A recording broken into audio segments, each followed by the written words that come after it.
శ్రీ గంగానగర్ అని చెప్పి ఒక డిస్టిక్ ఉంటుంది రాజస్థాన్ స్టేట్లో. అయితే అక్కడ ఒక డిస్టర్బింగ్ ఇన్సిడెంట్ అయితే జరిగింది. అది మీకు ఇప్పుడు నేను చెప్పాలన్నా కూడా నాకు అది ఎట్లనో అనిపిస్తుంది. ఎందుకంటే ఈ కేసులో ఇన్వాల్వ్ అయింది ఒక 13 ఇయర్స్ అమ్మాయి. 13 ఇయర్స్ అమ్మాయిని ఆ దుర్మార్గులు దాదాపు 5 రోజులు 32 మంది జూన్ 18 నుంచి 23 వరకు చాలా అంటే చాలా దారుణంగా 5 రోజులు, అసలు ఆ 5 రోజులు ఆమె ఎలా గడిపిందని ఆలోచిస్తేనే నాకు ఎట్లా అనిపిస్తుంది, చాలా భయంకరంగా అనిపిస్తుంది. అది ఊహించుకోలేము కూడా మనం. అసలు ఇలాంటి కేసులు ఎందుకు వస్తున్నాయి బయటికి, అసలు ఎన్ని నమోదవుతున్నాయి కేసులు ఇలాంటివి? మనకు తెలిసినవి మాత్రమే బయటికి కనిపిస్తున్నాయి మీడియాలో, మనకు తెలియని కేసులు ఇంకేమి ఉన్నాయో. సరే, ఇప్పుడు ఇది న్యూస్ బయటకు వచ్చింది. పోలీసులు ఏం చేసిరు, ఆ 13-14 మందిని పట్టుకురు.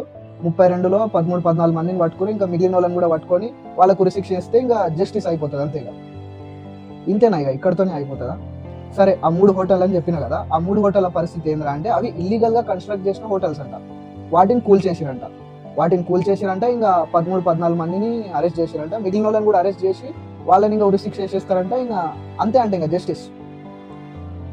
ఇక్కడ వరకే ఆలోచిస్తున్నాం మనం. కానీ ఇలాంటి కేసులు ఇంకా రాకుండా భవిష్యత్తులో ఉండాలంటే మనం ఏం చేయాలి, ఏమేం ప్రికాషన్స్ తీసుకోవాలి, ఏమేం ఫాలో అవ్వాలి, మైండ్ సెట్లు ఎట్లా మార్చాలి, వీటి గురించి మాత్రం ఎవ్వరు ఆలోచిస్తలేరు.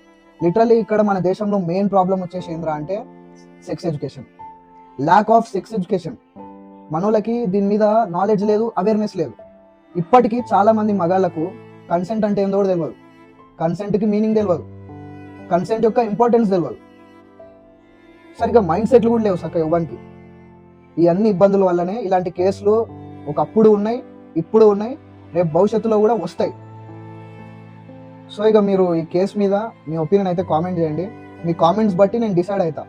ఒక ఫుల్ లెంత్ వీడియో అయితే తీద్దాం అనుకుంటున్నా. దేని గురించి, ఒక్క కేసు గురించి కాదు, గతంలో జరిగిన కేసుల నుంచి ఇప్పటి వరకు నమోదైన కేసులు ఏవైతే ఉంటాయో వాటన్నిటిని కొద్దిగా డీప్గా అనాలిసిస్ చేసి ఎన్ని కేసులు నమోదైనాయి, ఎన్ని కేసులు సాల్వ్ అయినాయి, ఎన్ని కేసులు పెండింగ్లు ఉన్నాయి, మనకు తెలియని కేసులు కూడా ఈ వీటి గురించి మొత్తం ఒక డీప్ అండ్ డీటెయిల్ అనాలిసిస్ చేసి అసలు ఎందుకు జరుగుతున్నాయి, దీని వెనకాల కారణం ఏంది, వీటన్నిటి గురించి ఒక ఫుల్ లెంత్ వీడియో అయితే తీద్దాం అనుకుంటున్నాను నేను.